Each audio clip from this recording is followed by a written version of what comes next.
হিন্দুদের মাথায় ধর্ম ঢুকলে সে সন্ন্যাসী হয়, আর মুসলমানদের মাথায় ঢুকলে সে সন্ত্রাসী হয়। কি দেখে লিখলেন? কোন তথ্য আছে আপনার কাছে? কোন ক্রমে একটা নাগরিকত্ব চান, তো সেটাই ভিক্ষা করুন। সেটার জন্য এই মিথ্যাচারের প্রয়োজন কি? অমিত শাহ বা মোদীজিকে খুশি করতে এদেশে আশ্রয় পাওয়ার জন্য তেল দিচ্ছেন তিনি। পৃথিবীতে কিছু মানুষ এমনও আছেন যারা কেবল বিতর্কিত কথা বলা বা দু চার লাইন বিতর্কিত লেখার মধ্যে দিয়ে নিজের অস্তিত্বকে বাঁচিয়ে রাখে। তারা আসলে ভেসে থাকতে চান। নদীতে, সমুদ্রে জীবজন্তুর মৃতদেহ যেমন ভেসে থাকে, কাছে এলেই তাদের দুর্গন্ধটি পাওয়া যায়, খানিকটা তেমন আর কি। আচ্ছা, শেষ কবি তাসলিমা নাসরিনের কোনো উপন্যাস আপনি পড়েছেন? তার লেখা কোন কবিতাটা আপনার ভালো লেগেছে? স্মরণেও আনতে পারবেন না, কিন্তু তাকে ভুলেও বোঝাননি, কারণ ওই যে ভেসে থাকার কায়দাটা তিনি রপ্ত করেছেন। ডলার ইউরো রোজগার, টাকায় খরচ করে বাঁচার আনন্দই আলাদা।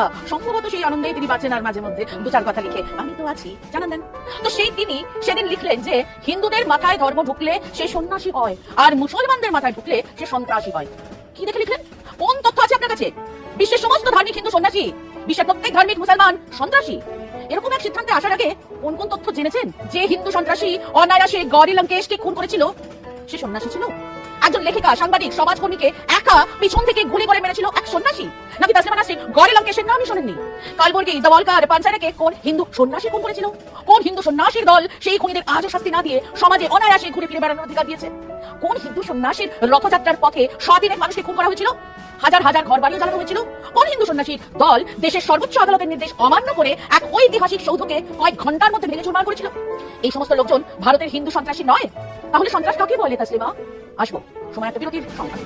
এবার আসুন ওর কথার দ্বিতীয় ভাগ নিয়ে আলোচনা করা যাক। তানসেন থেকে বড়ে গোলাম আলী খাঁ সাহেব 5 ওয়াক্তের নামাজ পড়তেন, সব কটা রোজা রাখতেন, ধর্ম নিয়ে আলোচনা করতেন। এরা সন্ত্রাসী ছিলেন? শের শাহ সুরি যুদ্ধ বন্ধ রেখে নামাজ আদায় করতেন, সন্ত্রাসী ছিলেন? উলুগ বেগ তার শাসনকালে 40টার বেশি মাদ্রাসা বানিয়েছিলেন, যার প্রতিটির সঙ্গে ছিল মসজিদ, ইবাদতখানা।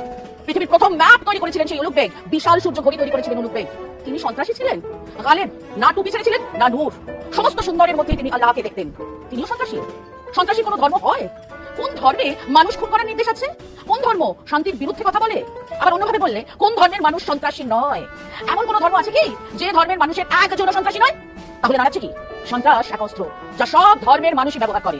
কিন্তু প্রশ্ন হলো, কোন ধর্ম কি মানুষকে সন্ত্রাসী করে তোলে? সন্ত্রাস, দাঙ্গা, সাম্প্রদায়িকতা আসলে ধর্মের বিষয় নয়, এগুলো ধর্মকে ব্যবহার করে ক্ষমতা দখলের অস্ত্র। আমরা জানি, তাসলিমা নাসরিনও জানেন। কিন্তু এখন দেশের হিন্দুত্ববাদীরা ক্ষমতায়, তাদের খুশি করে তিনি তার ভিসার মেয়াদকে চিরস্থায়ী করতে চান, কোন ক্রমে একটা নাগরিকত্ব চান, তো সেটাই ভিক্ষা করুন। সেটার জন্য এই মিথ্যাচারের প্রয়োজন কি? এবার এই বিতর্কিত কথা কেবল ভেসে থাকার জন্য উনি বলেছেন এমন নয়। উনি এই কথাগুলো বলেছেন অমিত শাহ বা মোদীজিকে খুশি করতে এদেশে আশ্রয় পাওয়ার জন্য তেল দিচ্ছেন তিনি। একবার স্থায়ী সমাধান পেয়ে গেলেই আবার অন্য শুরু করবেন না, এমন গ্যারান্টিও নেই, এবং সেটা দেশের স্বরাষ্ট্র দপ্তরও জানে। কাজেই ওকে আপাতত ঝুলিয়ে রেখে দেবে ভারত সরকার। সে তিনি হিন্দুদের সন্ন্যাসী বলুন বা মুসলমানদের সন্ত্রাসী।